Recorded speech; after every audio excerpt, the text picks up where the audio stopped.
If you have lost access to your Google account and cannot receive verification codes, you can still attempt to recover your account by following these steps.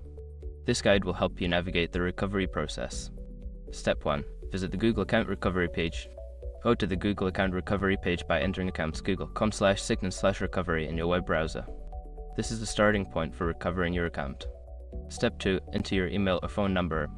Input the email address or phone number associated with your Google account. Click Next to proceed.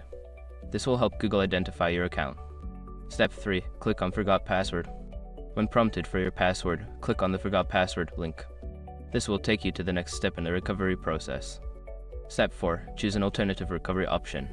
Since you do not have access to verification codes, select an alternative recovery option. This may include answering security questions, using a backup email, or providing information about your account. Follow the prompts to verify your identity. Step 5. Follow the instructions to reset your password.